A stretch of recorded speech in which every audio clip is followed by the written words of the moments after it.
Hey everyone, before I dive into this wild story, please hit that subscribe button and turn on notifications. It means the world to me, and I'd love for you to join me on this journey as I share what happened when my life turned upside down. It was a regular Tuesday morning when I first noticed something was off.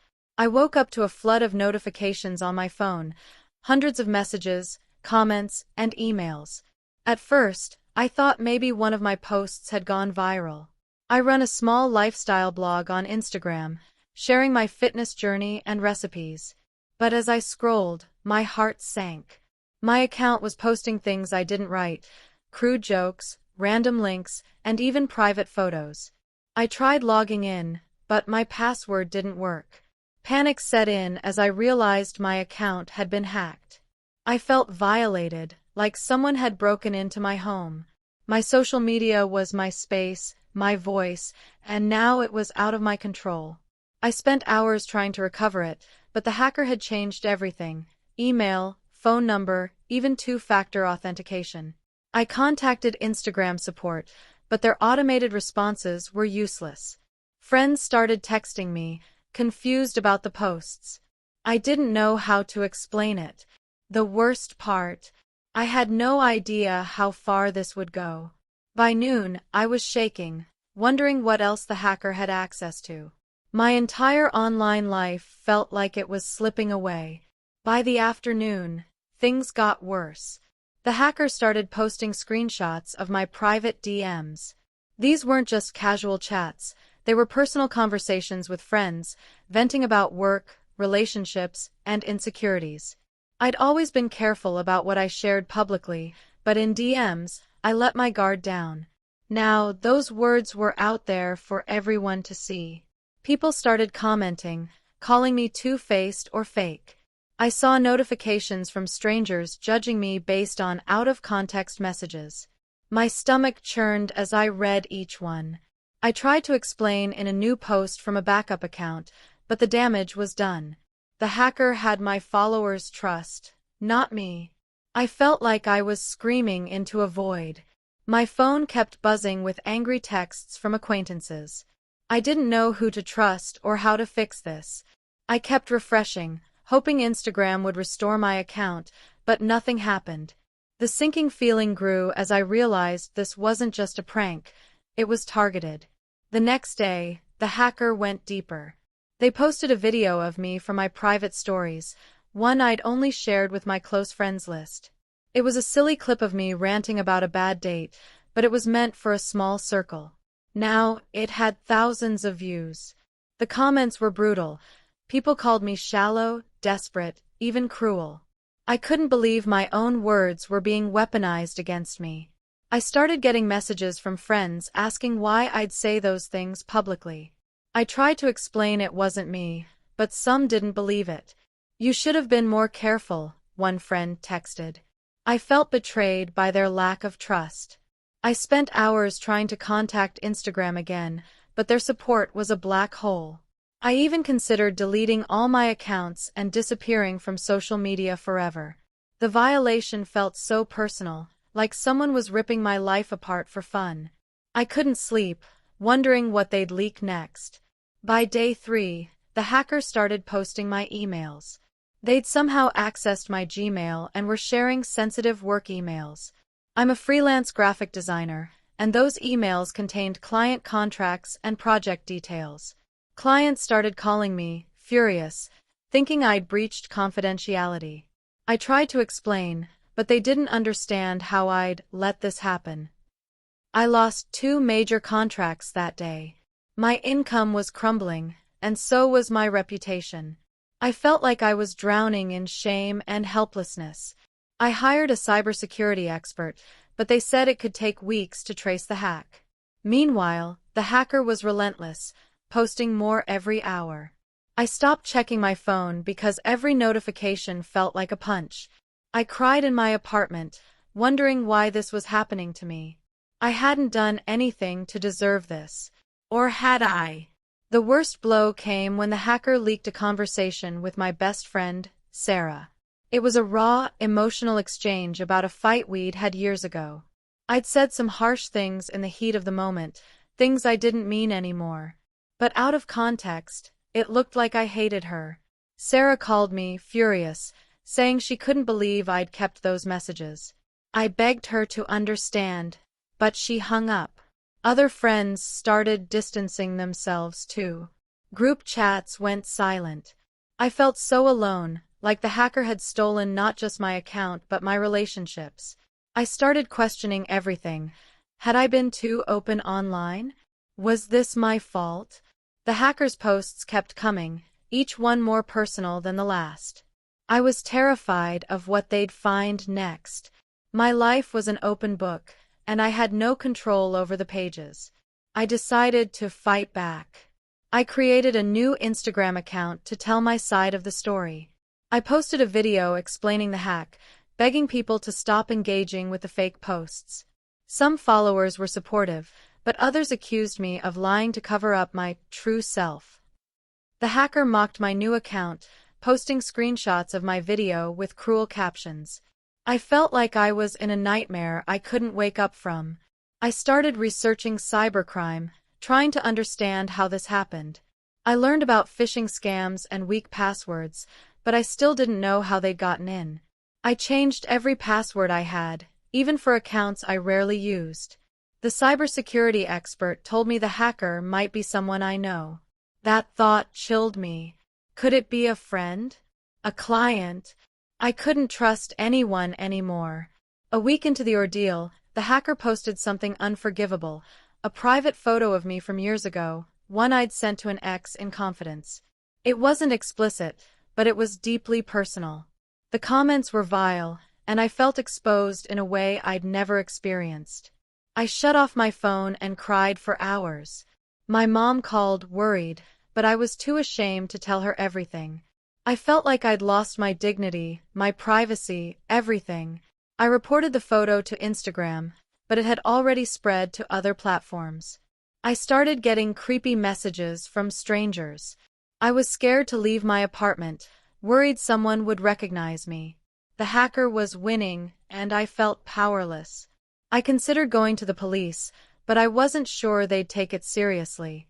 I just wanted it to stop. My mental health was crumbling.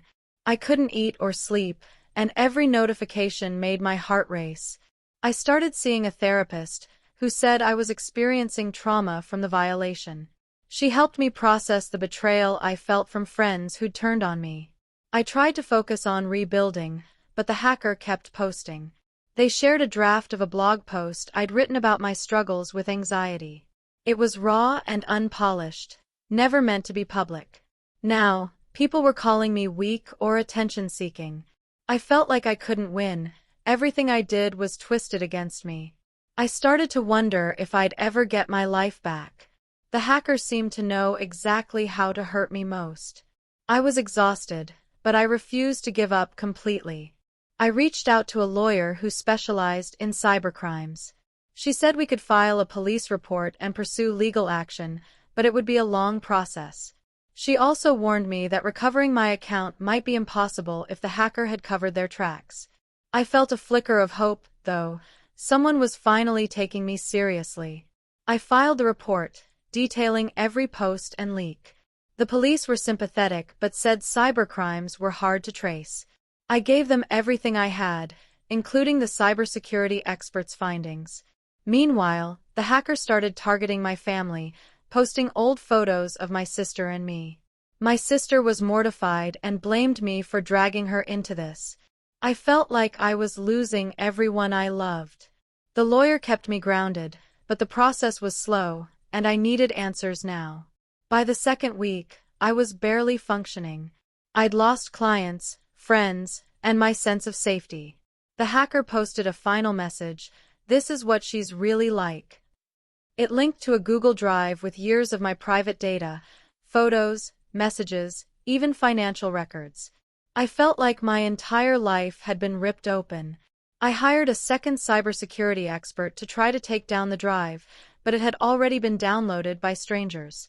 I was humiliated, but I refused to let this define me.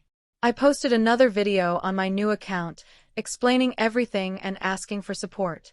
This time, more people believed me. A few old friends reached out, offering to help. It wasn't much, but it gave me strength. I wasn't going to let this hacker destroy me. The support from my new account gave me a glimmer of hope. I started connecting with others who'd been hacked, and their stories were eerily similar. We formed a small online group to share advice and resources. It felt good to know I wasn't alone, but the hacker was still out there. They'd gone quiet for a few days, which made me nervous. Were they planning something bigger? I kept working with the cybersecurity experts, who found traces of a phishing email I'd clicked months ago. That must have been how they got in. I felt stupid for falling for it, but the experts assured me it could happen to anyone. I started educating myself on online security, determined to never let this happen again. Meanwhile, my old account was still active, posting random spam. I hated seeing my face tied to those posts. I missed my old life, but I was starting to accept that it might be gone forever. My lawyer suggested I go public with my story to raise awareness. I was hesitant. Sharing more felt like giving the hacker what they wanted. But I decided to write a blog post on my new account, detailing the hack and its impact. I poured my heart into it, explaining how it felt to lose my privacy and trust. The post got more attention than I expected. People shared their own stories of cybercrimes in the comments. I felt a sense of purpose for the first time in weeks. Maybe I could turn this pain into something meaningful. But the hacker didn't like the attention. They posted a mocking response, calling me a liar. It stung, but I refused to engage. My lawyer said we were close to identifying a suspect, which gave me hope. I kept posting, determined to take back my voice. The police finally had a lead. They traced the hacker's IP to a nearby city, but they needed more time to confirm.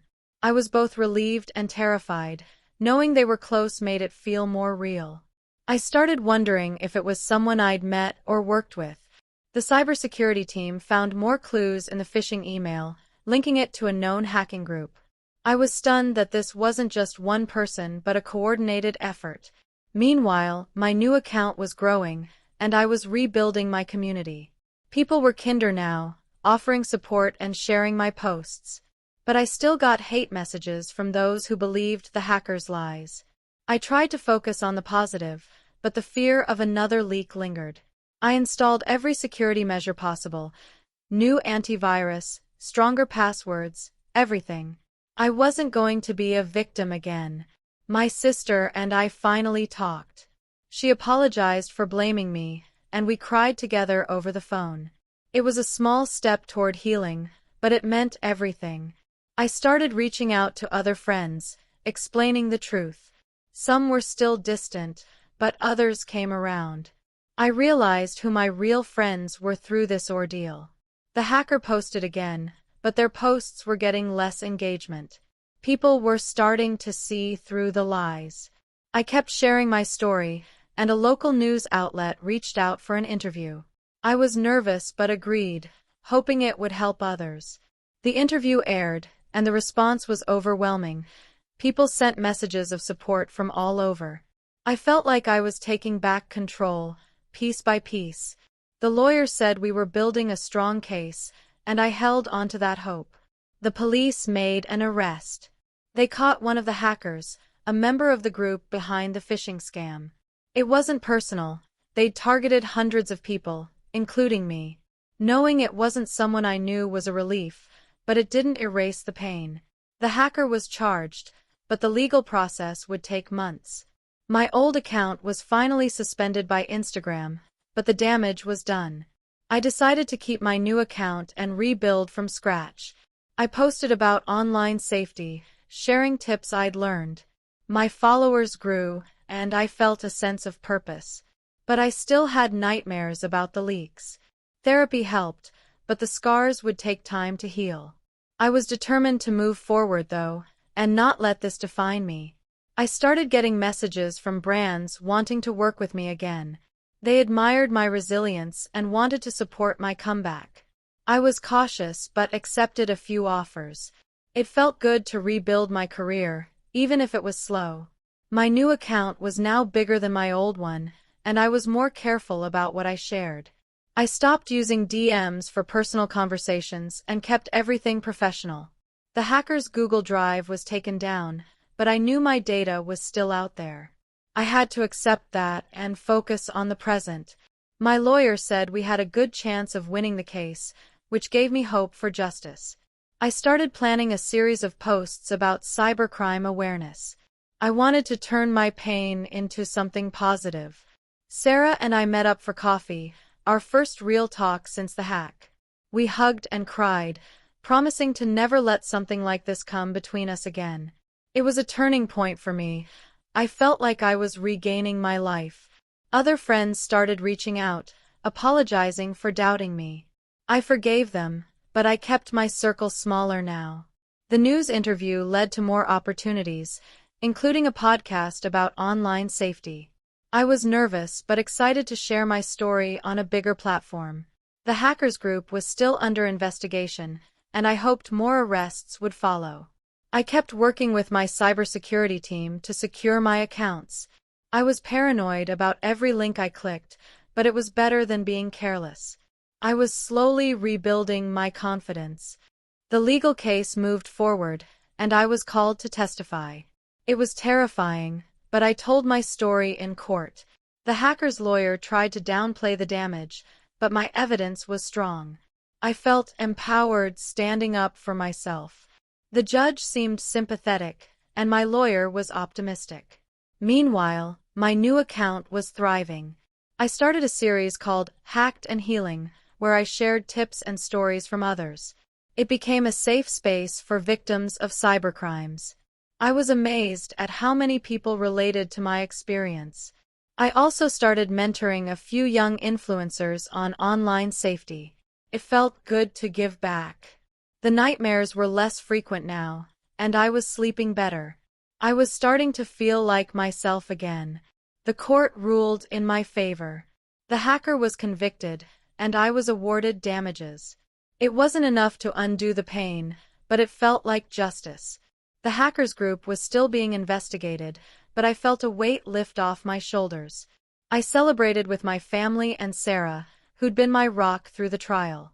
My new account was now a platform for advocacy, and I was proud of what I'd built. I still got the occasional hate comment, but I ignored them. I'd learned to focus on the positive. I started writing a book about my experience, hoping to inspire others. The process was cathartic, helping me process the trauma. I was stronger now, but I'd never forget how vulnerable I'd felt. Months later, I was in a better place. My book was taking shape, and my account was growing steadily. I'd rebuilt my career and my relationships. I was more cautious online but refused to live in fear. The hackers' actions had changed me, but they didn't define me. I was grateful for the support from my community and the lessons I'd learned. I kept sharing my story, hoping to help others avoid my fate. The legal victory gave me closure, but I knew the internet would never be fully safe. I was okay with that. I'd learned to protect myself. My new mantra was resilience, and I lived by it every day.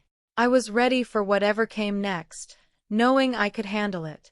Looking back, the hack was one of the darkest times of my life. It stripped away my privacy, my trust, and my sense of self. But it also showed me how strong I could be. I'd lost friends, clients, and my old account, but I'd gained something more valuable: resilience. I learned who my true supporters were and how to stand up for myself. My new account became a beacon of hope for others, and that felt like a victory. I still checked my security settings obsessively, but it was a small price to pay. The hacker thought they could break me, but they didn't. I was rebuilding my life, one post at a time. I even started mentoring other victims, helping them navigate their own recoveries. It gave me purpose and kept me grounded. The podcast I joined became a hit, and I was invited to speak at a cybersecurity conference. I was nervous but honored to share my story on such a big stage. The audience was supportive, and I felt like I was making a difference. My book was nearing completion, and I had a publisher interested. It was surreal to think my pain could inspire others. I still got occasional messages from trolls, but they didn't faze me anymore. I'd learned to focus on the positive voices. My family and I grew closer through this, and I was grateful for their support. Sarah and I were stronger than ever, planning a trip together. The hacker's actions had ripple effects, but I was determined to make them positive. I was no longer a victim. I was a survivor. I started collaborating with cybersecurity experts to create an online course. It covered everything from strong passwords to recognizing phishing scams. I wanted to empower others to protect themselves. The course was a hit, and I felt proud of the impact I was making. My account was now a mix of lifestyle content and advocacy, and my followers loved the authenticity. I was careful about what I shared, but I didn't let fear stop me from being myself. The hackers group was hit with more arrests, which felt like justice. I kept in touch with my lawyer, who was pushing for stricter cybercrime laws. I was hopeful for change, even if it was slow. My life was different now, but in some ways it was better. I took a break from social media for a week to focus on my book. It was refreshing to step away and reflect. I realized how much I'd grown since the hack. I was no longer the naive person who'd clicked that phishing link. I was stronger, wiser, and more compassionate. When I returned to Instagram, my followers welcomed me back with love. I posted a heartfelt update about my journey, and the response was overwhelming. People shared their own stories of overcoming hardship, and I felt connected to them. The hacker had tried to isolate me, but instead, I'd built a community. My book was almost ready for release, and I was excited to share it. I knew it wouldn't erase the past, but it would help others heal. The conference speech led to more opportunities, including a TV interview. I was nervous but prepared, armed with my story and tips for staying safe online. The interview went viral, and my account grew even more. I was amazed at how far I'd come from that terrified woman crying in her apartment. I started a newsletter to share regular updates and resources. My subscribers loved it, and I felt like I was making a real impact. The hackers' actions had backfired. They'd given me a platform to help others. I still had moments of anxiety, but therapy helped me manage them. I was proud of my resilience and the community I'd built.